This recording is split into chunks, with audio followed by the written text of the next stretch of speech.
compte que ça fait 20 ans. Je n'en ai pas conscience. On me dirait ça fait 10 ans, je dirais oui. Je ne me rends pas compte du temps qui passe. En fait, en vieillissant, le temps passe de plus en plus vite.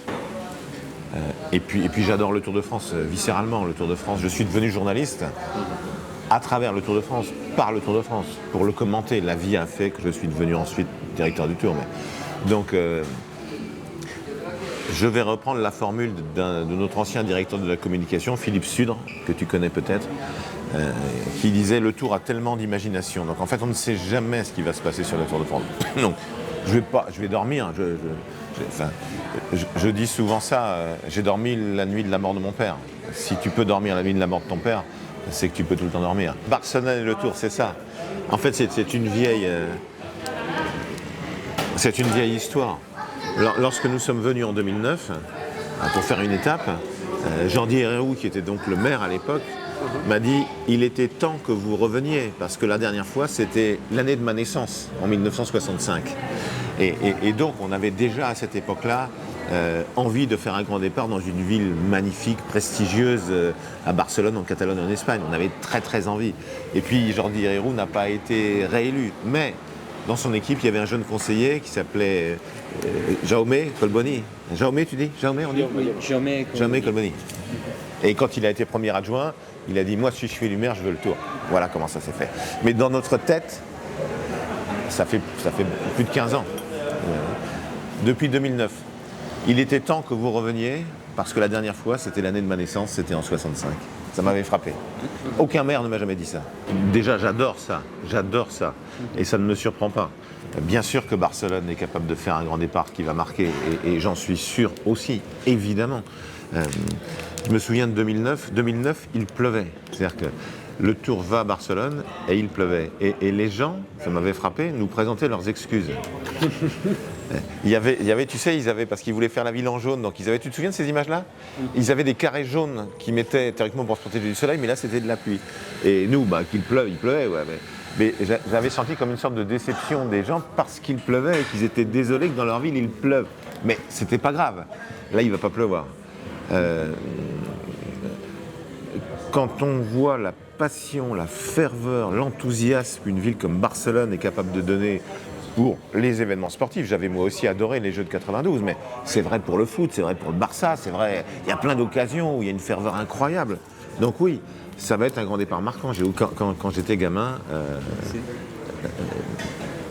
j'ai découvert, grâce à Raymond Poulidor, l'éternel second, la semaine catalane. Parce que Poupou gagnait, il a gagné 2 fois, je crois, la semaine catalane. Et donc mon premier lien avec la Catalogne, c'est ça, c'est la semaine catalane. Tiens, qu'est-ce que c'est que cette course? C'est la course que Raymond Poulidor gagne. Là, il n'est pas deuxième, il est premier. J'avais 10 ans. Il a dû gagner en 71, en 72, quelque chose comme ça. Que Barcelone nous montre précisément sa ferveur et sa passion. Le Tour de France, c'est la plus grande course cycliste au monde, mais c'est bien plus que ça. C'est de l'histoire, c'est de la géographie, c'est de la culture. Donc que l'on vienne dans la ville de Gaudi, c'est pas rien. Que le hasard, parce que ça c'est le hasard complet, fasse que le Tour vienne l'année où la dernière Tour de la Sagrada Familia soit finie, juste avant, qu'on vienne juste après le pape. C'est un moment où le monde entier regarde Barcelone. Et nous, on est juste derrière avec le Tour de France. C'est formidable. C'est exceptionnel. Donc le Tour, ça n'est... Le Tour est ce qu'il est grâce aux champions, grâce aux générations de champions. Mais la prise de vue aérienne qui montre la ville ou les pays, c'est capital. Je suis né au Tour de France avec Eddy Merckx. Donc un champion dominateur, c'est ce que j'ai connu les premières années où j'ai suivi le Tour de France. Le premier tour que j'ai vraiment suivi, c'est 1969, le premier tour d'Eddy Merckx, j'avais 8 ans. Donc voilà, j'ai toujours connu ça. Sur le parcours, oui, quand je dis cette année qu'on va crescendo,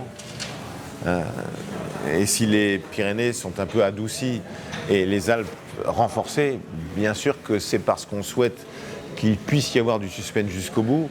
Et si on souhaite qu'il puisse y avoir du suspense jusqu'au bout, c'est parce qu'il y a la domination écrasante de Tadej Pogačar. L'une des meilleures sans aucun doute, mais je reviens à mon enfance. Eddy Merckx, Luis Ocaña. Luis Ocaña était extraordinaire. Bernard Thévener, Raymond Poulidor, Felice Gimondi, magnifique champion. Moi, ce qui me plaît surtout aujourd'hui dans le vélo, au-delà du Tour, c'est que les champions sont là du début à la fin de la saison. C'est-à-dire que Pogačar, il n'est pas simplement là en mai, juin, juillet. Il est là au mois de mars, parfois février, il est là en octobre, il est là partout. C'est-à-dire, avoir retrouvé des champions dominateurs tout au long de la saison, c'est formidable. Donc oui, c'est l'une des plus belles générations de l'histoire, sans doute. Mais finalement, moi, à 65 ans, ça me renvoie à ma jeunesse, ouais, à mon adolescence, à mon enfance. Bien sûr que ça va trop vite. Il n'y a pas le moindre doute. Ça va trop vite. Ça va trop vite, mais c'est d'abord une question de matériel. Évidemment de concurrence. Le sport, on veut gagner, tout le monde veut gagner. Dans le foot, en natation, dans le cyclisme, partout, en athlétisme. Mais ça va trop vite, oui. Celui qui a été mon pilote pendant 20 ans, Gilles Maignan, qui a couru 4 Tours de France, qui était coureur professionnel, qui a été 2 fois champion de France du contre-la-montre. Gilles a 57 ans. Quand il va rouler aujourd'hui, quand il va rouler sur le plat, il va plus vite qu'il y a 30 ans quand il était coureur professionnel. C'est énorme. Oui, ça va trop vite. Oui, le progrès sur le matériel. À un moment, l'UCI travaille là-dessus, mais il va falloir avant un drame que les équipes comprennent qu'elles doivent ensemble se dire on travaille sur la sécurité. Plus ça va vite, plus c'est dangereux. Une immense fête, le combat des champions. Montjuic est évidemment un atout énorme puisqu'on sait qu'on aura les meilleurs coureurs du monde épaule contre épaule dès le premier week-end. Alors, épaule contre épaule, ce sera le dimanche, mais dès le samedi, dès le premier jour, ce contre-la-montre par équipe avec temps pris sur le premier fait que les meilleurs coureurs du monde dans la plus grande course cycliste au monde seront là. En fait, la question que je me pose en te répondant, c'est pourquoi on n'est pas venu plus tôt ?